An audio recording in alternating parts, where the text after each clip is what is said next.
Robohnya surau kami. Cerpen karya Ali Akbar Nafis. Dia kira Tuhan Allah memeriksa orang-orang yang sudah berpulang. Para malaikat bertugas di sampingnya. Di tangan mereka tergenggam daftar dosa dan pahala manusia. Begitu banyak orang yang diperiksa. Maklumlah, di mana-mana ada perang. Dan di antara orang-orang yang diperiksa itu, ada seorang yang di dunia dinamai Haji Saleh. Haji Saleh itu tersenyum-senyum saja, karena ia sudah begitu yakin akan dimasukkan ke dalam surga. Kedua tangannya ditopangkan di pinggang sambil membusungkan dada dan menengkurkan kepala ke kuduk. Ketika dilihatnya orang-orang yang masuk neraka, bibirnya menyinggingkan senyum ejekan. Dan ketika ia melihat orang yang masuk ke surga, ia melambaikan tangannya seolah hendak mengatakan, "Selamat ketemu nanti." Bagai tak habis-habisnya orang yang berantri, begitu panjangnya. Susut di muka bertambah yang di belakang. Dan Tuhan memeriksa dengan segala sifatnya. Akhirnya sampailah giliran Haji Saleh. Sambil tersenyum bangga, ia menyembah Tuhan. Lalu Tuhan mengajukan pertanyaan pertama. "Engkau?"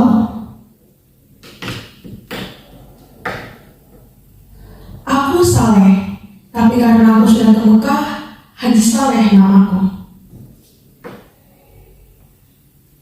"Aku tidak tanya nama.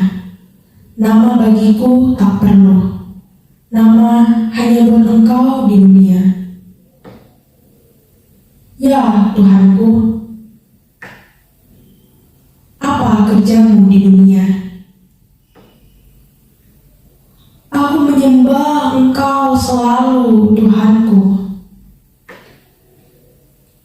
Lain, "Setiap hari, setiap malam, bahkan setiap masa aku menyebut-nyebut namamu." Lain, "Ya Tuhanku, tak ada pekerjaanku selain daripada beribadat, menyembahmu, menyebut-nyebut namamu. Bahkan dalam kasihmu, ketika aku sakit, namamu menjadi buah bibirku juga. Dan aku selalu berdoa, mendoakan kemurahan hatimu untuk menginsafkan umatmu." Lain, Haji Saleh tak dapat menjawab lagi. Ia telah menceritakan segala yang ia kerjakan. Tapi ia insaf. Pertanyaan Tuhan bukan asal bertanya saja. Tentu ada lagi yang belum dikatakannya. Tapi menurut pendapatnya, ia telah menceritakan segalanya. Ia tak tahu lagi apa yang harus dikatakannya. Ia termenung dan menengkurkan kepalanya. Api neraka tiba-tiba menghawakan kehangatannya ke tubuh Haji Saleh, dan ia menangis. Tapi setiap air matanya mengalir, dihisap kering oleh hawa panas neraka itu. Lain lagi, tanya Tuhan. "Sudah hamba menceritakan semuanya, oh Tuhan yang maha besar, lagi pengasih dan penyayang, adil dan maha tahu."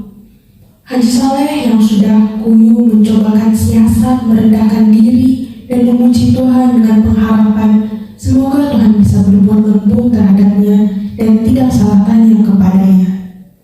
Tapi Tuhan bertanya lagi. Tak ada lagi. Oh, anu Tuhanku, aku selalu membaca kitab-Mu." Lain,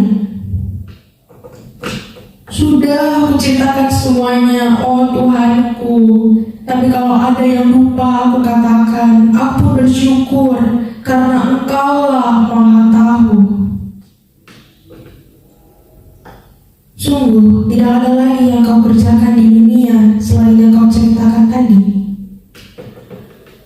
Ya, itulah semuanya Tuhanku. Masuk kau.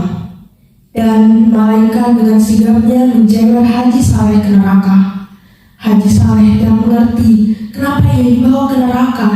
Ia tak mengerti apa yang dikehendaki Tuhan daripadanya, dan ia percaya Tuhan tidak silap.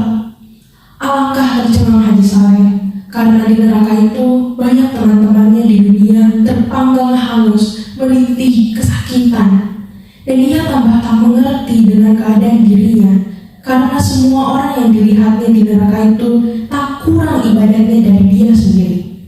Bahkan ada salah seorang yang telah sampai 14 kali ke Mekah dan bergelar syekh pula. Lalu Haji Saleh mendekati mereka dan bertanya kenapa mereka dinerakakan semuanya. Tapi sebagaimana Haji Saleh, orang-orang itu pun tak mengerti juga. Bagaimana Tuhan kita ini, kata Haji Saleh kemudian.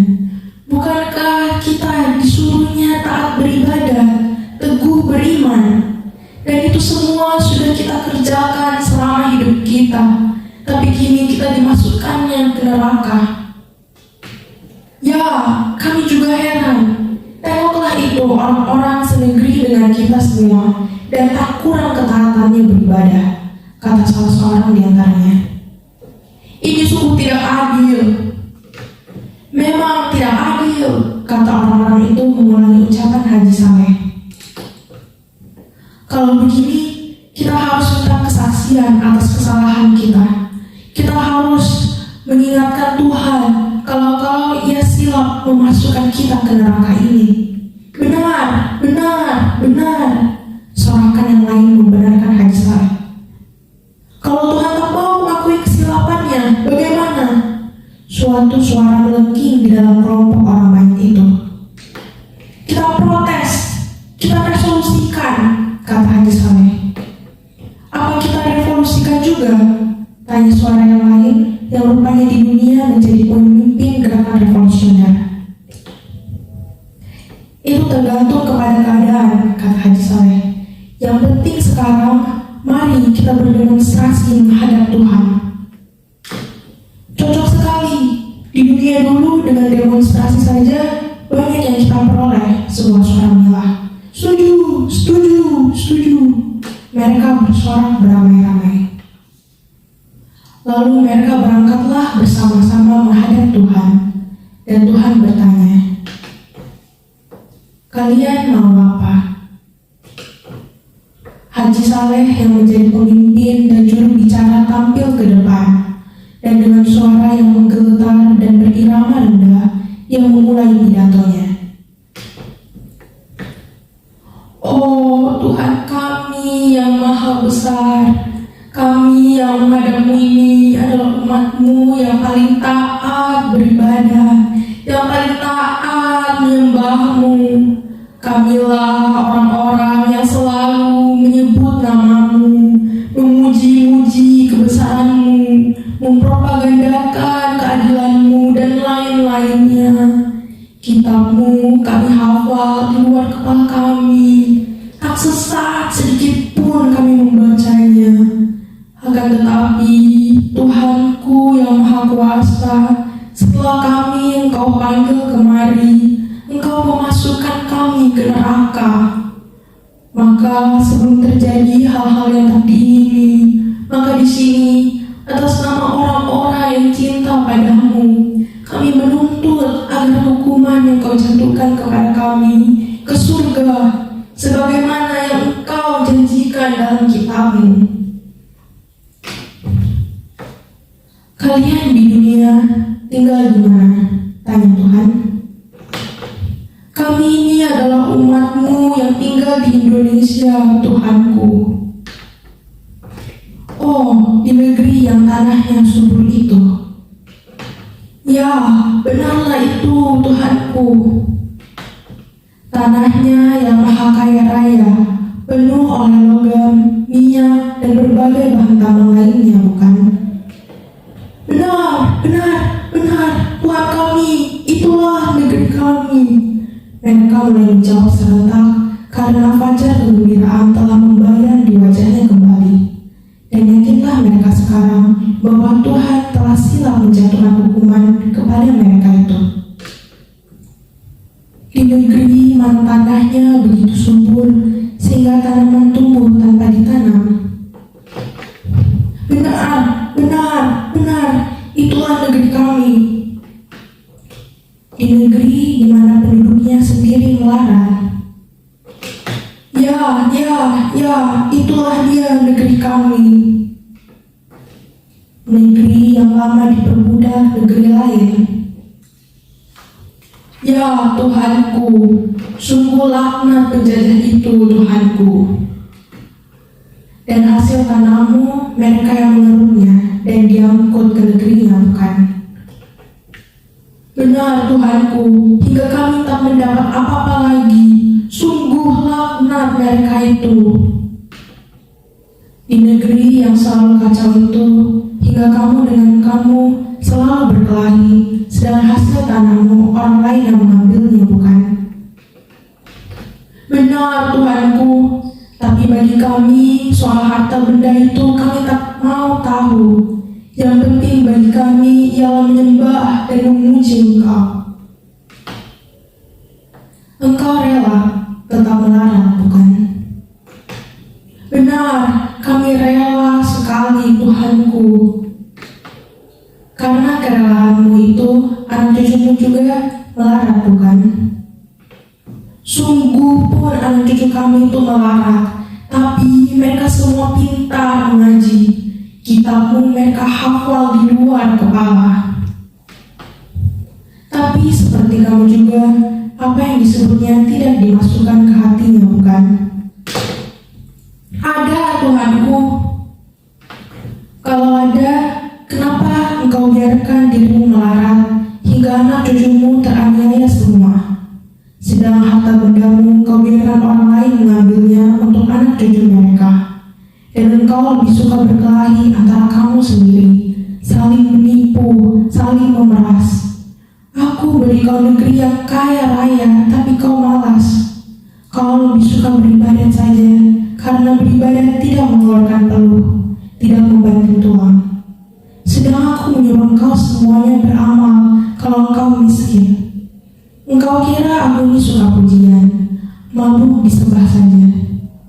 Tidak, kamu semua mesti masuk neraka.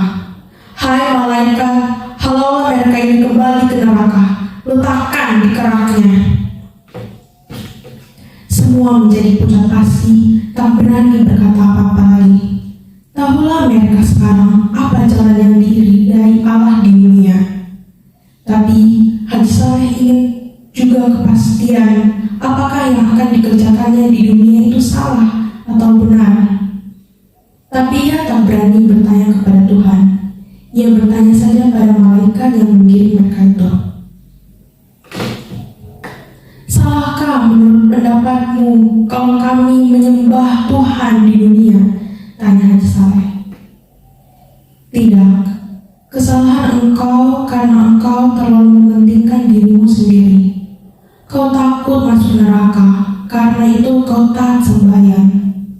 Tapi engkau melupakan kehidupan kaummu sendiri, melupakan kehidupan anak istrimu sendiri, sehingga mereka itu kucar-kacir selamanya. Inilah kesalahanmu yang terbesar, terlalu egoistis. Padahal engkau di dunia berkaum, bersaudara semuanya, tapi engkau tak mempedulikan mereka.